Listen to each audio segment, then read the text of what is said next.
The good news is, according to Now magazine, which I read, a kitten which was adopted by the kindly Paris Hilton, because she's a lovely 26-year-old animal lover.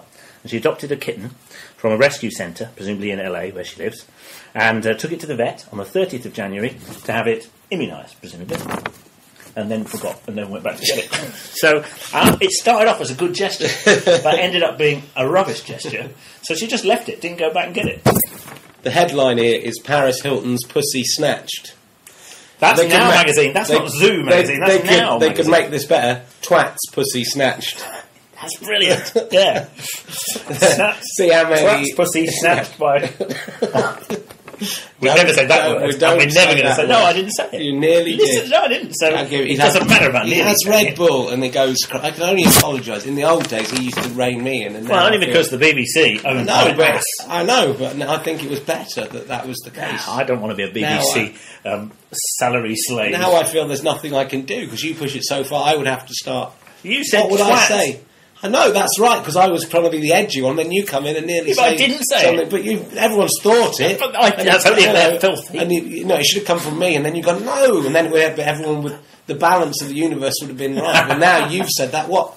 Who knows? What if I come up with something worse? Who's going to stop me saying worse. It? There is lots of things There's nothing worse than that. There are a lot of things worse than that. No, there's not. There's nothing worse than a kitten being left in a vet. That upsets me more than any words, you see. Actions worry me more than words. Yeah. See that? See what I'm explaining now? I think leaving a kitten at a vet's isn't the worst thing you can do to a kitten. I think putting a kitten in a microwave oven or a blender or something. Also, at least if it's a vet, someone's going to look after it. I'll tell you what would be worse. Being owned by Paris Hilton, because she carries her pets around in a bag most of the time. Yeah. The other pets that she did remember to get back from the vets. This kitten was called Prada, by the way, so I hope that they've renamed it because that's stupid name. She also has 2 Chihuahuas because they fit snugly into a bag. Yeah, a Rottweiler. I don't see what kind of a massive bag would involve a really massive bag. Yeah, seems dangerous to give her a Rottweiler. A ferret. What? She's got a ferret? She hasn't. What? I suppose you could keep that in a tube. She hasn't got a ferret. Like a tube. Keep it in your trousers. Jaffa cakes come in. One of those long tubes. A goat. A goat? What she's got? She's got a goat. She doesn't say what it's called. You could probably guess. It's just made up. And a monkey.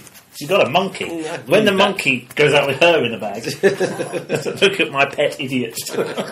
My pet forgetful idiot who had sex with a man once. Should we score points against the Daily Mail? If you like. And their very, very black and white worldview. Yes.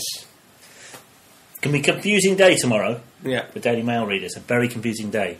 And really, we should spare a thought for them when the paper comes through tomorrow on Saturday. Because starting tomorrow, according to an advert in today's Mail, well, for the next 6 days, you'll be getting more free Catherine Cookson DVDs, which is brilliant. Because, she's a sanitised, popular... woman, and all of her books have been made into teleprograms, which are set in the past, where the Daily Mail are very happy for things to be set because they love the past and they think this country's gone to the dogs. Well, that's good. That's nice. 6 more free DVDs, which will mean more people will come by the paper.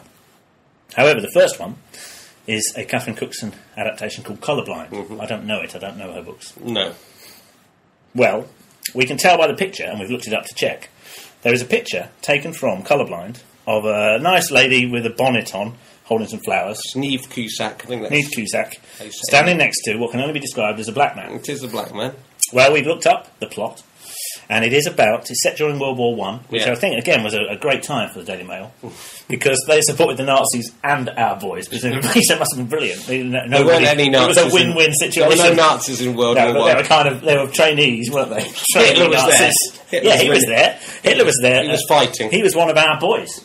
Probably this poster that we have behind us here of Prince Harry. He wasn't one of our boys. We were fighting against the Germans. In German papers, he would have been one of our boys. Okay. Not in our, although maybe in the Daily Mail. If we'd got him in then, everything would have been different. The Daily Mail started to like the Germans more during the start of World War II, didn't they?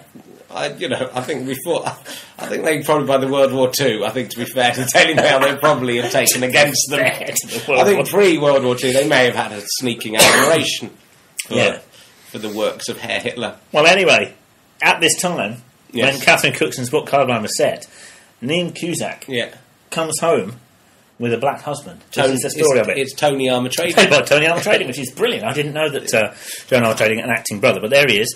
And so basically what it's about, clearly, just from reading a small synopsis, this whole thing is about racist, reactionary, knee-jerk attitudes from an all-white community towards a blameless and probably upstanding black man. Probably the Daily Mail have just watched it and thought it was that it was sort of positive to what they thought that you were meant to side with the people who didn't like. Maybe at the end the black guy goes, actually it is wrong for me to have tried to come to this country and marry someone of a different race. No, it's never going to work out. So I'm going back to Africa now, where me and every other black person should go. That's probably what happens at the end. Maybe, yeah.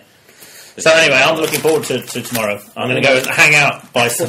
But maybe the Daily Mail's changing. They want us to recycle bags. True. Maybe they are now no longer. Now they've become liberal, and it's all right because it's now they've got a new focus of they don't like Muslims coming over and Poles coming over, and so black people are fine now. Black people are like so it's a new form of racism. I'd be so insulted if I was black. But the Daily Mail said I was okay now. Think what? So I had to wait for you to decide I was okay when some people you consider worse than me came along. Yeah, and that's great, is it? I'd be really cross. I think they've got a lot more to be cross about than that. Yeah, well, the Daily Mail have been right there, the vanguard of liberalising this country in terms of immigration.